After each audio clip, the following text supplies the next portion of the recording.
Que bom estar com você mais uma vez aqui na TV Novo Tempo, canal da Esperança, e também na internet, no canal do YouTube, Reavivados por Sua Palavra, NT. É um prazer estar com você, falando com você hoje mais uma vez e estudando, como nós temos feito todos os dias, um capítulo da Bíblia a cada dia, a cada manhã. Hoje estamos no capítulo 28 de Isaías e é um prazer falar com você, orar com você e ouvir a voz de Deus.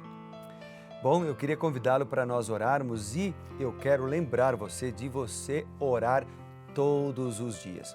Vamos orar hoje pelo seguinte: eu quero convidar você para orar no seu momento de oração pela nossa vida espiritual, para que Deus nos acorde mais cedo, para que Deus nos lembre de buscá-lo, para que a gente até nem precise de despertador para acordar, mas para que Deus coloque na nossa mente, no nosso cérebro aí, o despertador natural e a gente possa levantar um pouquinho mais cedo, não só para as atividades do dia, mas para passar um tempo com o Senhor.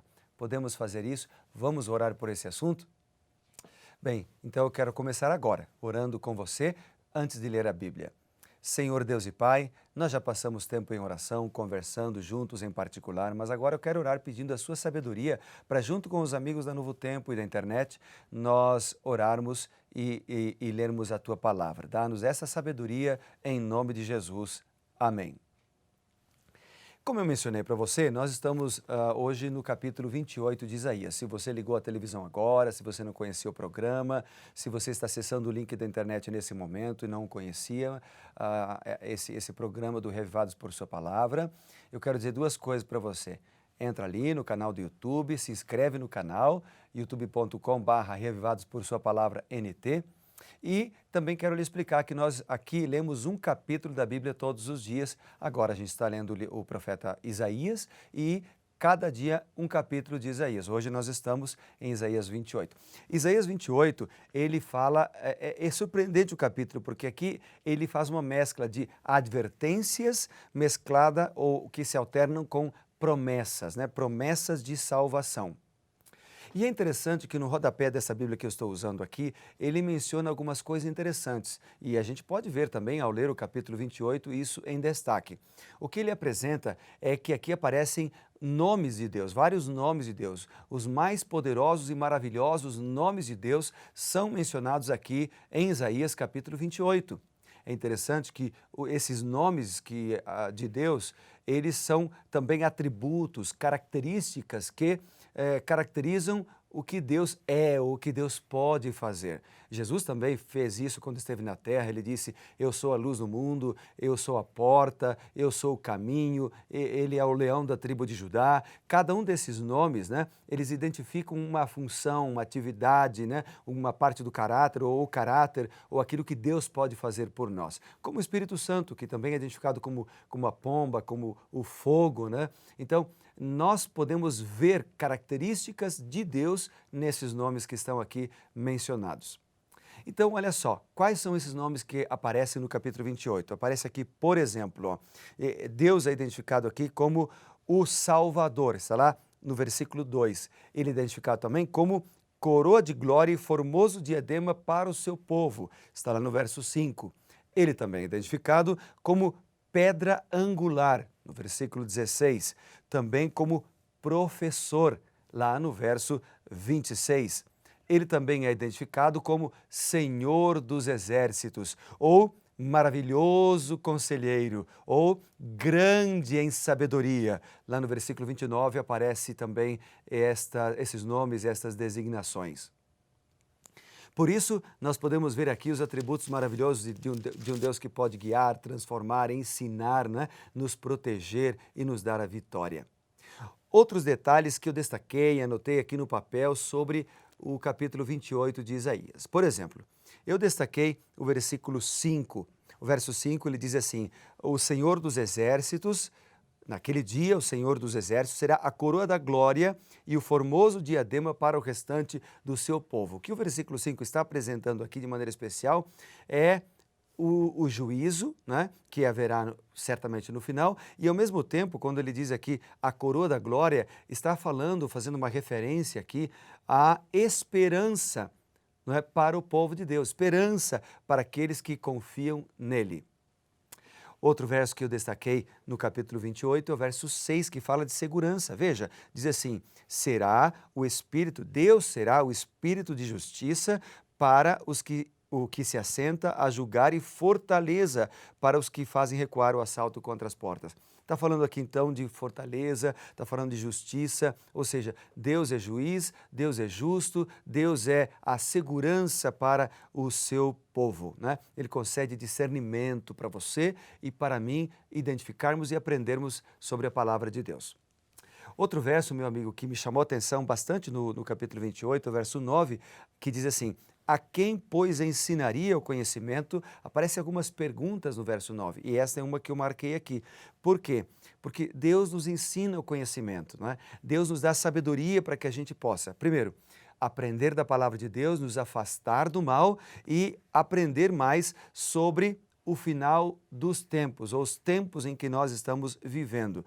Quando nos afastamos de Deus, que é a fonte do conhecimento, a nossa mente ela fica tão obscurecida pelo pecado, né, que nós já não conseguimos mais discernir a vontade de Deus.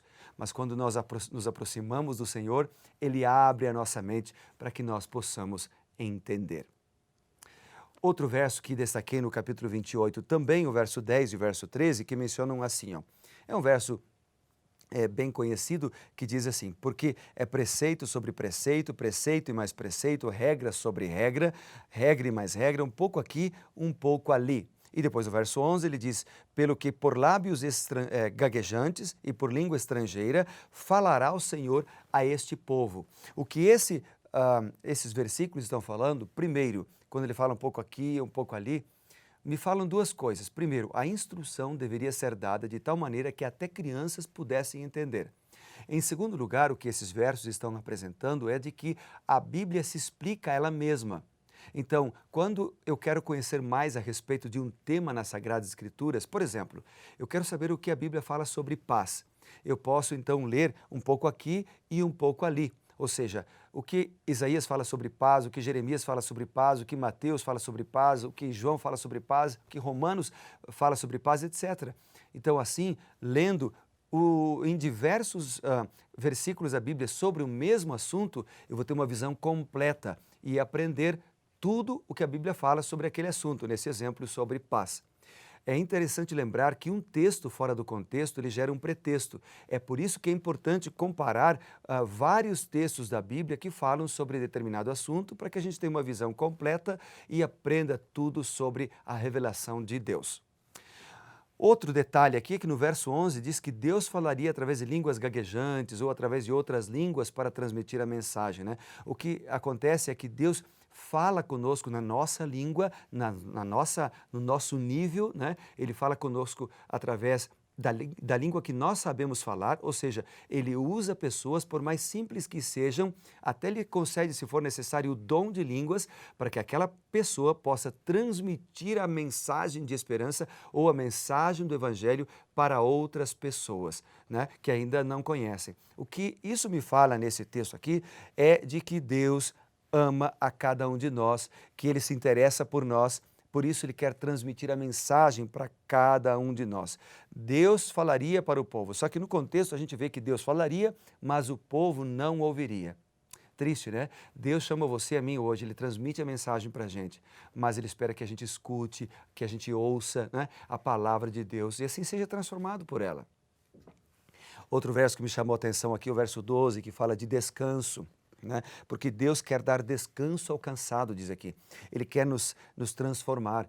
Vários textos na Bíblia falam sobre isso, inclusive em Mateus 11, quando Jesus diz assim: vinde a mim os que estão cansados e sobrecarregados, e eu vos aliviarei. Outro verso de destaque aqui é o verso 16, que menciona Jesus Cristo, menciona Deus como a pedra angular. Eis que eu assentei em Sião uma pedra já provada, pedra preciosa, pedra angular.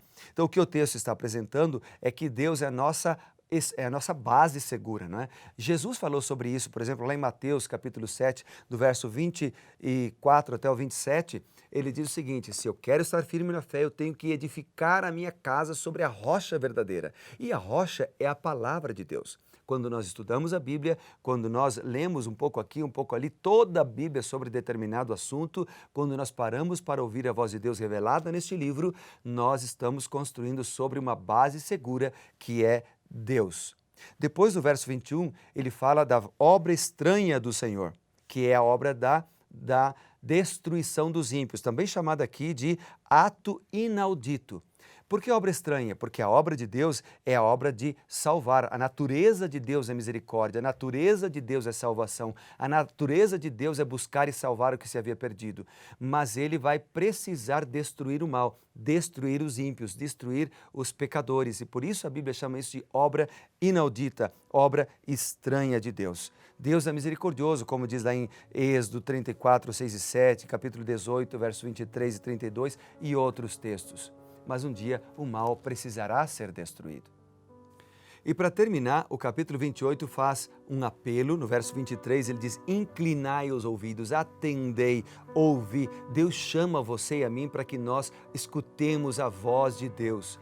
No verso 26, então ele diz o seguinte, que Deus instrui, Ele ensina devidamente. E no versículo 29 ele diz o seguinte, que Ele é maravilhoso em conselho e grande em sabedoria. Então o verso 23 faz um apelo, incline os ouvidos, porque Deus ensina e Ele é sábio. Ele diz, atendei, ouçam o que eu estou falando. Por quê? Porque Deus ensina e Ele é grande em sabedoria. Ou seja, Deus está chamando você e a mim hoje para nós atendermos a sua voz, escutarmos a palavra de Deus e a praticarmos. Eu pergunto, você gostaria de colocar em prática e ouvir a voz de Deus? Eu quero. Então eu vou orar por isso por você agora. Pode ser? Vamos orar juntos? Vamos lá. Senhor Deus e Pai, obrigado Deus, porque temos a oportunidade de ouvir a palavra de Deus, a voz do Senhor e escutar o que o Senhor tem para falar para nós todos os dias. Abençoa-nos, ó Deus, com Tua sabedoria, com Teu conhecimento e nos ajuda a cada momento a sermos fiéis, a andarmos em Teus caminhos e a sermos homens e mulheres consagrados ao Senhor. Em nome de Jesus, amém. Que Deus te abençoe e lembre-se, grande amigo, seja reavivado por Sua palavra.